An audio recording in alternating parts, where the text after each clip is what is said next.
भगवते वासुदेवाय।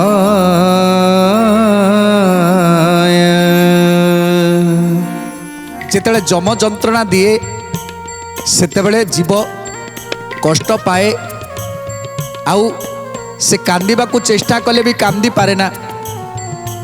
भगवान को नाम को उच्चारण करने पाई चेष्टा कले मध्य करि पारे ना। सेतेबेले आपण माने देखिथिबे जड़े जदि मृत व्यक्ति शोइछंती तांकु केवल आपण लक्ष्य करुथिबे तांकर मुखर भंगी अनेक प्रकार मुखर भंगी होउथिबो। से जो मुखर भंगी होउथिबो आपण माने अनुभव करि पारुथिबे निश्चित भाव में किछि कष्ट पाउछि। नाक आखिरु जेमिति पानी सब झरी पडुछि इति कष्ट होउछि तांकु। देखिबे बेले बेले तांको देह गम गम झाल बहुछि। देखिबे से समय रे तांकर घन घन घन घन निश्वास बहुछि। से समय देखिए केतेबेले आखिटा को बड़ कर चाहि दौरान पुणी आखिटा को बुझी दौरान एमिति आपण माने लक्ष्य करिथिबे जे एमिति ताकू हुए काईकि हुए ना सेतेबेले से जमर जंत्रणा पाउथांती नर्क जंत्रणा पाउथांती कष्ट पाउथांती दुख पाउथांती। नर्क जंत्रणा ताकू दिया जाउथाए सेइति पाई से केतेबेले आखिटा को तराटी दियंती चाहे तराटी की चाहि दियंती तो केतेबेले आखिटा को चारिआडे बुलांती तो केतेबेले गम गम होई कि शरीर झाल बही जाए केतेबेले देह तांकर थरु थाए एमिति एमिति केते कोन होई जाए। तेणु चैतन्य आज सुमन को बुझौछंती तेणु करी सेई लोक महाभय पाई घड़ी की से घड़ी जीव मोह होई जाई।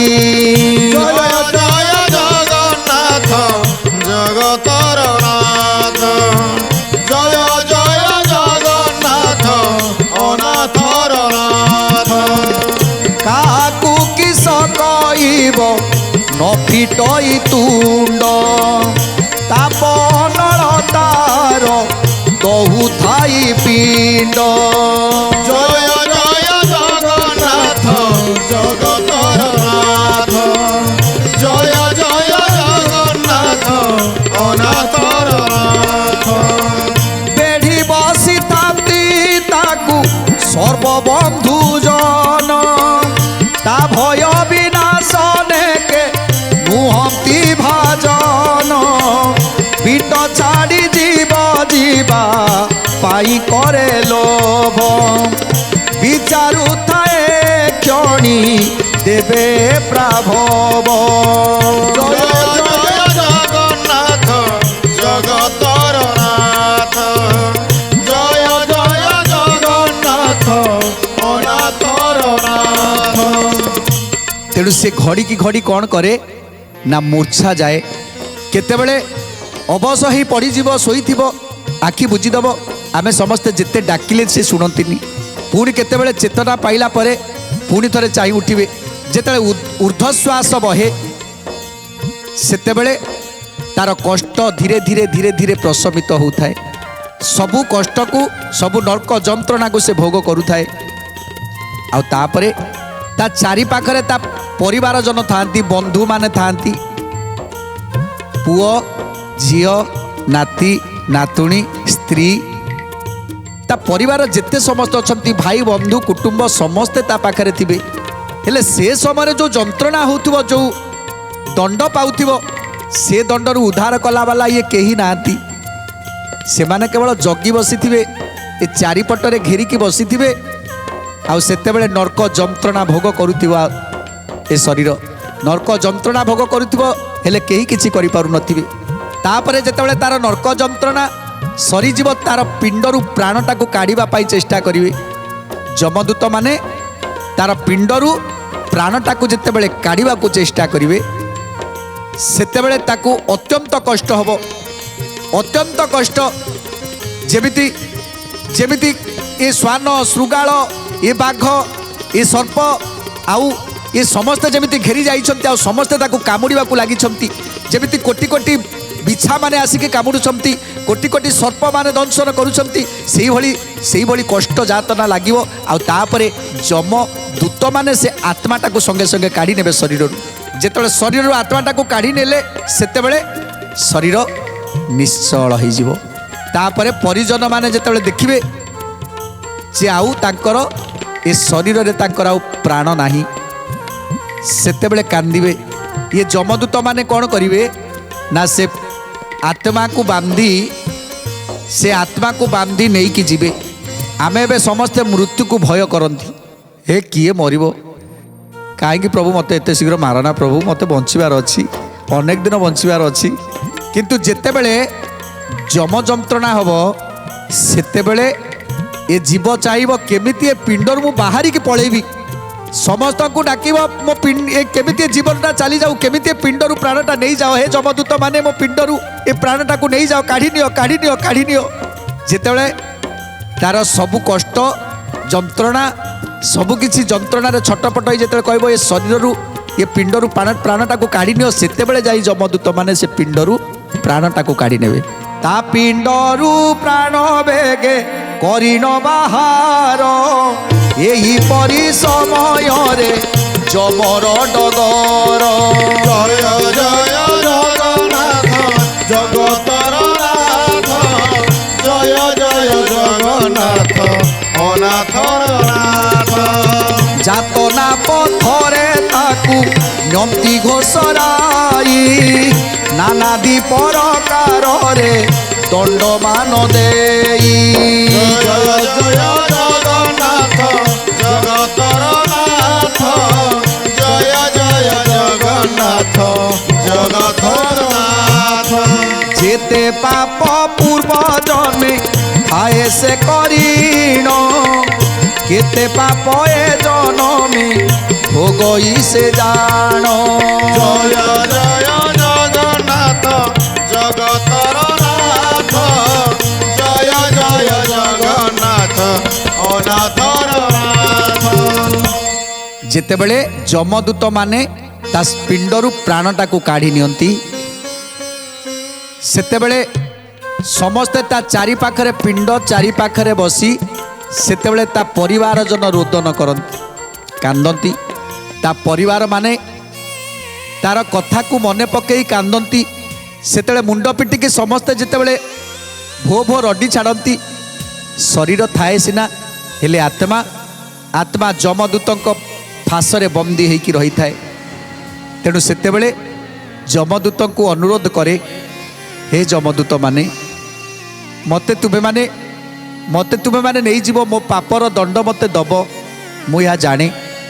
ହେଲେ ଯଦି ମୁଁ କିଛି ପୁଣ୍ୟ ଅର୍ଜନ କରିନାହିଁ, ଯଦି ମୁଁ କିଛି ଧର୍ମ ଅର୍ଜନ କରିନାହିଁ, ତାହେଲେ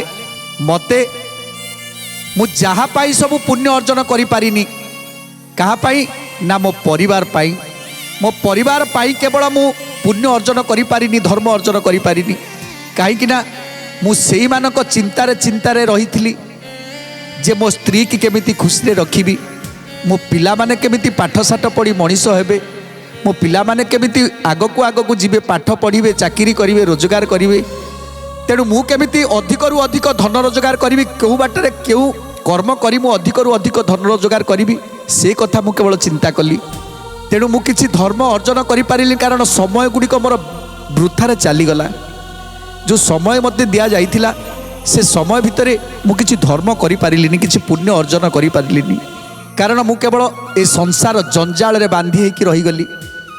ନା କାହା ପ୍ରତି ମୁଁ ଯାହା ପ୍ରତି କର୍ତ୍ତବ୍ୟ କରିବାର ଥିଲା ମୁଁ ସେମାନଙ୍କ ପ୍ରତି ମଧ୍ୟ ଅବହେଳା କରିଛି। ମୁଁ ଏ ସଂସାରରେ ଜନ୍ମ ହେଲି, ମୁଁ ଯାହାର ସବୁ ଋଣୀ ହେଇଥିଲି ସେମାନଙ୍କ ଋଣ ମଧ୍ୟ ମୁଁ ଶୁଝି ପାରିଲିନି। ହେଲେ ତା ପରକୁ ପର ମୁଁ ଆଜି ଗୋଟେ ମହାଋଣୀ ହେଇଗଲି, ମହାପାତକୀ ହେଇଗଲି। ତେଣୁ କହୁଛନ୍ତି, ହେ ଯମଦୂତ ମାନେ ତମେ ମାତ୍ର ମୋତେ ଆଉ ଅଳ୍ପ ସମୟ ଦିଅ। ମୁଁ ଜାଣିଛି ମୁଁ ଯାହାଙ୍କ ପାଇଁ ସମୟ ଦେଇଥିଲି ସେଇମାନେ ମୋ ପାଇଁ କିଛି ଦେବେ, ଯାହାକି ମୋତେ ଟିକେ ଶୋଷ ହେଲେ ଟିକେ ତୃଷା ମେଣ୍ଟେଇବା ପାଇଁ ମୋତେ ଟିକେ ପାଣି ଦେବେ, ମୋତେ ଭୋକ ହେଲେ ମୋତେ ଟିକେ ଖାଇବାକୁ ଦେବେ। ତେଣୁ ସେଇ ସବୁକୁ ନେଇ ମୁଁ ତୁମ ସହିତ ଯିବାକୁ ପ୍ରସ୍ତୁତ ଅଛି।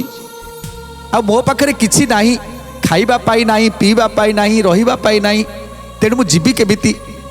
କାହିଁକିନା ଧର୍ମ ସିନା ଅର୍ଜନ କରିଥିଲେ ମୋ ପାଖରେ ସବୁକିଛି ଥାଆନ୍ତା। ମୁଁ ଯଦି ଧର୍ମ ଅର୍ଜନ କରିନି ତାହେଲେ ତାହେଲେ ଆଉ କିଛି ଦିନ ମାତ୍ର 11 ଦିନ ପର୍ଯ୍ୟନ୍ତ 12 ଦିନ ପର୍ଯ୍ୟନ୍ତ ମୋତେ ତୁମେ ଛାଡ଼ି ଦିଅ। ଏଇ 12 ଦିନ ଭିତରେ ମୋ ପିଲାମାନେ ମୋ ପାଇଁ ନିଶ୍ଚିତ କିଛି ପୁଣ୍ୟ ଅର୍ଜନ କରିବେ, ଆଉ ସେଇ ପୁଣ୍ୟ ଟିକକ ନେଇ ମୁଁ ଯିବାକୁ ଚାହୁଁଛି। ତେଣୁ ମୋତେ 12 ଦିନ ପାଇଁ ଛାଡ଼ି ଦିଅନ୍ତୁ ଯମଦୂତ ମାନେ। ତେଣୁ ସେତେବେଳେ ଯମଦୂତ ମାନେ କ'ଣ କରନ୍ତି ନା ପ୍ରଭୁଙ୍କୁ ସ୍ମରଣ କରନ୍ତି, ଯମରାଜକୁ ସ୍ମରଣ କରନ୍ତି। ଯମରାଜକୁ କହନ୍ତି, ହେ ଯମରାଜ, ଏ ଆତ୍ମା ଚାହୁଁଛି ସେ 12 ଦିନ ରହିବା ପାଇଁ, ତେଣୁ କ'ଣ କରିବା ଦରକାର? ତେଣୁ ଯମରାଜ ସେତେବେଳେ ତାକୁ ଗୋଟେ ସୁଯୋଗ ଦିଅନ୍ତି, ଠିକ୍ ଅଛି, ତୁମେ ତାକୁ ସେ ଯମ ଦୌଡ଼ିରେ ବାନ୍ଧି ତାକୁ ସେଇଠି ଛାଡ଼ି ଦେଇକି ଆସ, ଯାଇ ପହଞ୍ଚିବ। ଯେଉଁ 11 ଦିନ ପର୍ଯ୍ୟନ୍ତ ସମୟ ଦେଉଛି ସେ 11 ଦିନ ଯାଇ ପହଞ୍ଚିବ, ଆଉ ସେ ଆତ୍ମାକୁ ତୁମେ ନେଇକି ଆସିବ। ତେଣୁ ଯମଦୂତ ମାନେ ତାକୁ ବାନ୍ଧିକି ସେଇ ଜାଗାରେ ଛାଡ଼ି ଦେଇକି ଆସନ୍ତି। ଆତ୍ମା ଆଜି ବନ୍ଧନରେ ପଡ଼ିଛି, ଚିନ୍ତା କରୁଛି, କେତେବେଳେ ଚିନ୍ତା କରୁଛି ତା ଶରୀର ଭିତରେ ପ୍ରବେଶ କରିବା ପାଇଁ, ହେଲେ ଏ ଯେଉଁ ବନ୍ଧନରେ ବାନ୍ଧି ହେଇଛି ସେ ଶରୀର ଭିତରେ ପ୍ରବେଶ କରିବା ପାଇଁ ଚେଷ୍ଟା କଲେ ମଧ୍ୟ ପଶିପାରୁନି। ଚିନ୍ତା କରୁଛି ଯାଇ କେଉଁଠି ଆଉ କାହା ଶରୀରରେ ପଶିଯିବି, ହେଲେ ସେ ବନ୍ଧନରେ ଏମିତି ବନ୍ଧନ ହେଇଛି ସେ କାହା ଶରୀରରେ ମଧ୍ୟ ପଶିପାରିବନି। ତେଣୁ ସେଇଠି ରହି ସେ ସମସ୍ତଙ୍କର ଦେଖେ ତା ସ୍ତ୍ରୀ ଯାହାକୁ ସେ ଅର୍ଦ୍ଧାଙ୍ଗିନୀ ବୋଲି କହୁଥିଲା ସେ କେମିତି କାନ୍ଦୁଛି। ସେ କାନ୍ଦଟା କି ପ୍ରକାରର ସତରେ ଦୁଃଖରେ କାନ୍ଦୁଛି, ନା ମନ ବୁଝିବା ପାଇଁ କାନ୍ଦୁଛି, ନା ଲୋକ ଦେଖାଣିଆ କାନ୍ଦୁଛି, ସେ ସବୁକୁ ସେ ଲକ୍ଷ୍ୟ କରେ। ଯେଉଁ ପୁଅ ତାର କ'ଣ କରୁଛି? ତେଣୁ ସେତେବେଳେ ଯମଦୂତ ମାନେ ତାକୁ ଛାଡ଼ି ଦେଇକି ଯାଆନ୍ତି, ଆଉ କହନ୍ତି, ଠିକ୍ ଅଛି, ଯମରାଜ ତୋ କଥାକୁ ଗ୍ରହଣ କଲେ, ତତେ 11 ଦିନ ଆମେ ସମସ୍ତେ ଆସିବୁ ତତେ ନେବା ପାଇଁ। ଆଉ ଯଦି ପ୍ରକୃତରେ ତୁ ଯେଉଁ ସଂସାର ଜଞ୍ଜାଳରେ ସତରେ ପଡ଼ିକି ରହିଥିଲୁ, ଆଉ ଏ ସଂସାର ଜଞ୍ଜାଳ ପାଇଁ ଯେଉଁ ତୋ ପୁଅ ଝିଅ ନାତି ନାତୁଣୀ ତୋ ବନ୍ଧୁ ବାନ୍ଧବ ଏମାନଙ୍କ ପାଇଁ ତୁ ଯେଉଁ ସମୟ ସବୁ ବିତେଇ ଦେଇଛୁ, ପ୍ରକୃତରେ ତୋ ପାଇଁ ସେ କି ଧର୍ମ କରିବେ, କି ପୁଣ୍ୟ କରିବେ, କି କ'ଣ ତତେ ସବୁ ତତେ ଦେବେ, ତୁ ଗଣ୍ଠୁଲିରେ ବାନ୍ଧିକି ସେ ସବୁ ନେଇକି ଆସିବୁ। ସତରେ ଆଜ୍ଞା ଯେତେବେଳେ ଆମେ ପିଣ୍ଡ ଦାନ କରନ୍ତି ତାକୁ ପ୍ରକୃତରେ ସେ ପିଣ୍ଡଟା ଯାଇ କେଉଁଠି ପହଞ୍ଚିଯାଏ ନା ସେଇ ଆତ୍ମା ପାଖରେ ପହଞ୍ଚିଯାଏ ସେ ପିଣ୍ଡଟି। କାହିଁକିନା ନାନା ପୁରାଣରେ ମଧ୍ୟ ଦେଇଛି, ଆପଣମାନେ ଜାଣିଥିବେ ହରିବଂଶ ମାଧ୍ୟମରେ, ଯେତେବେଳେ ପ୍ରଭୁ ଶ୍ରୀକୃଷ୍ଣ ଜାମ୍ବବାନ ସହିତ ଯୁଦ୍ଧ କରୁଥିଲେ, ସେତେବେଳେ ଯୁଦ୍ଧରେ ଏତେ ଦୁର୍ବଳ ହେଇଗଲେ, ନା ଖାଇବା ଅଛି ନା ପିଇବା ଅଛି, ତେଣୁ ତାଙ୍କ ଶରୀର ଦୁର୍ବଳ ହେଇଗଲା, ଆଉ ଯୁଦ୍ଧ କରିବାକୁ ଶକ୍ତି ତାଙ୍କ ପାଖରେ ନଥିଲା। ଯେତେବେଳେ ଅନେକ ସୈନ୍ୟକୁ ବିନାଶ କଲେ, ଉଦ୍ଧବ ଅକ୍ରୁରକୁ କହିଥିଲେ, ତମେ ଗୋଟେ କାମ କରିବ, ଏଇଠି ବସିଥିବ, ଏଇ ପିଣ୍ଡି ପାଖରେ ବସିଥିବ, ଯେତେବେଳେ ଏଇ ଗର୍ତ୍ତରୁ ଯେତେବେଳେ ରକ୍ତର ଧାର ଦେଖିବ ସେତେବେଳେ ଜାଣିବ ମୁଁ ଆଉ ଜୀବନରେ ନାହିଁ। ତେଣୁ ତମେମାନେ ଶୀଘ୍ର ପଳେଇବ, ଆଉ ଶୀଘ୍ର ଯାଇ ମୋର ପିଣ୍ଡଦାନ କରିବ। ଗୋଟେ କୁଶ ପୁତଳିକା କରି ତାକୁ ନେଇକି ଦାହ କରିବ, ଦାହ କଲା ପରେ ମୋତେ ପିଣ୍ଡଦାନ କରିବ। ଯେତେବେଳେ ଦେଖିଲେ ଯେ ପ୍ରଭୁ ଶ୍ରୀକୃଷ୍ଣ ଯେତେବେଳେ ସମସ୍ତ ଏ ଜାମ୍ବବାନର ସୈନ୍ୟ ସାମନ୍ତମାନଙ୍କୁ ବିନାଶ କଲେ, ସେ ରକ୍ତରେ ସେ ଗର୍ତ୍ତ ପୁରୀ ଯେତେବେଳେ ଉଛୁଳିଲା, ସେତେବେଳେ ଉଦ୍ଧବ ଅକ୍ରୁର ଦେଖିଦେଲେ ଯେ ପ୍ରକୃତରେ ପ୍ରଭୁଙ୍କର ଦେହାନ୍ତ ହେଇଗଲା। ତେଣୁ ସେତେବେଳେ ସେ ଦ୍ୱାରକାକୁ ଚାଲି ଯାଇଥିଲେ, ଆଉ ଦ୍ୱାରକାରେ ସମସ୍ତଙ୍କୁ କହିଥିଲେ ଯେ କୃଷ୍ଣ ଆଉ ନାହାନ୍ତି। ତେଣୁ ଏକଥା ଶୁଣି ସମସ୍ତେ କାନ୍ଦିଥିଲେ, ଆଉ ତାପରେ ପ୍ରଭୁଙ୍କର ଗୋଟେ କୁଶ ପୁତଳିକା କରି ତାକୁ ନେଇକି ଗୋଟେ ଜୁଇ କରି ତାକୁ ଦାହ କଲେ। ଦାହ କରିବା ପୂର୍ବରୁ ଯେଉଁ ପିଣ୍ଡ ଦାନ କଲେ ସେ ପିଣ୍ଡ ଯାଇକି ପହଞ୍ଚିଲା କେଉଁଠି ନା ପ୍ରଭୁଙ୍କ ଉଦ୍ଦେଶ୍ୟରେ ଯେଉଁ ପିଣ୍ଡ ଦାନ କଲା ପ୍ରଭୁଙ୍କୁ ସେ ପ୍ରାପ୍ତ ହେଇଗଲା। ଯେତେ ଯେତେ ପିଣ୍ଡ ଦାନ କରୁଥାନ୍ତି ସେତେ ସେତେ ପ୍ରଭୁଙ୍କୁ ସେ ପିଣ୍ଡ ପ୍ରାପ୍ତ ହେଇଯାଉଥାଏ। ତେଣୁ ପ୍ରଭୁ ମରିନାହାନ୍ତି ସତ, ହେଲେ ପିଣ୍ଡ ତାଙ୍କୁ ପ୍ରାପ୍ତ ହେଉଥାଏ, ଆଉ ତାଙ୍କ ଶରୀର ଶକ୍ତି ଯୋଗାଉଥାଏ, ଶରୀରକୁ ଶକ୍ତି ଆସୁଥାଏ।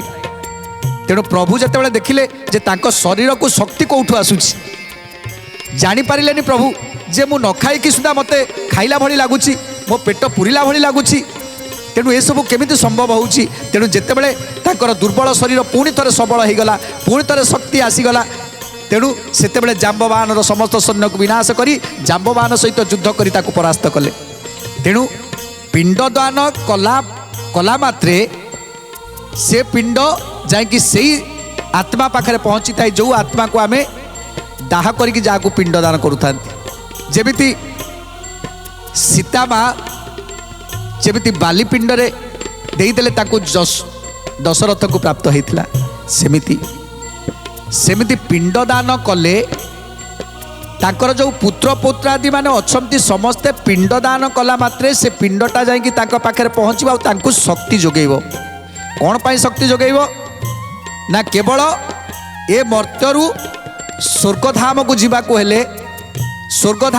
ହେଲେ ତାଙ୍କ ପାଖରେ ଶକ୍ତି ଦରକାର, ତାଙ୍କ ପାଖରେ ଖାଦ୍ୟ ଦରକାର, ତାଙ୍କ ପାଖରେ ଜଳ ଟିକେ ପିଇବା ପାଇଁ ଜଳ ଦରକାର।